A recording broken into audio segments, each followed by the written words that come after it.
రవీంద్ర భారతి పాఠశాలలో గురు పౌర్ణమి వేడుకలు. కాకినాడ స్థానిక రవీంద్ర భారతి పాఠశాలలో గురు పౌర్ణమి వేడుకలు ఘనంగా నిర్వహించారు. ఇందులో భాగంగా పండితులు శాస్త్రి సారథ్యంలో చిన్నారులతో సామూహిక అక్షరాభ్యాసం చేయించారు.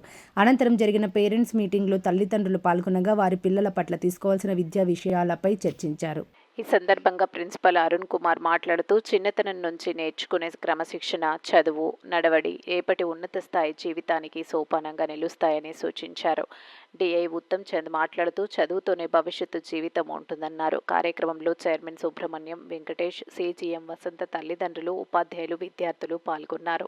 గుడ్ మార్నింగ్ అండి. కాకినాడ జగన్నాథ్పూర్ రవీంద్ర భారతి స్కూల్ నందు ఈరోజు గురు పౌర్ణమిని పురస్కరించుకొని చిన్నపిల్లలకు అక్షరాభ్యాస కార్యక్రమాన్ని మా మేనేజ్మెంట్ నిర్వహించింది.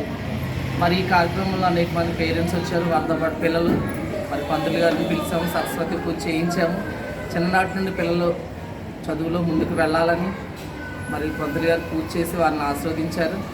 ఈ మా ప్రతి సంవత్సరం కూడా ఈ గురు పూజోత్సవాన్ని నిర్వహించుకుని ఇలా జరుపుతూ ఉంటాము. చిన్నపిల్లలు అనేక మంది పేరెంట్స్ వస్తారు. పంతులు గారు వారు వాళ్ళ మధ్య ఓం నమ శివాయని రాయించి పలకల మీద ముందుకు కొనసాగిస్తూ ఉంటారు.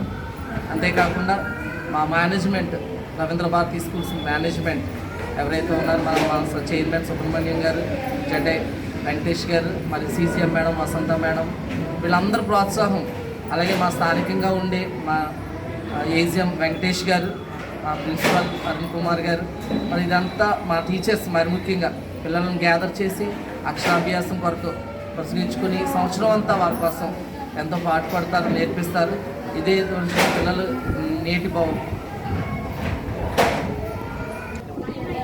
బాలలే రేపటి పౌరులు అన్నట్టు ప్రతి వారు కూడా ఆయా డిపార్ట్మెంట్స్లో పనిచేస్తుంటే బ్రాంచ్ స్టార్ట్ అయ్యి 15 సంవత్సరాలు అయిందండి. 16వ సంవత్సరం ఇది. అనేక మంది పిల్లలు ఉన్నత విద్యా రంగాలలో ఉన్నారు. అందువల్ల ప్రతి సంవత్సరం కూడా ఇది మేము పురస్కరించుకుంటాము. ఈ పురస్కరించుకోవడానికి ఈ లోకల్ ఉన్న పేరెంట్స్ కూడా మాకు చాలా సపోర్ట్ చేస్తూ ఉంటారు. అందువల్ల మా స్కూల్లో మీరు పిల్లలను జాయిన్ చేయాలని కూడా నేను కోరుకుంటున్నాను.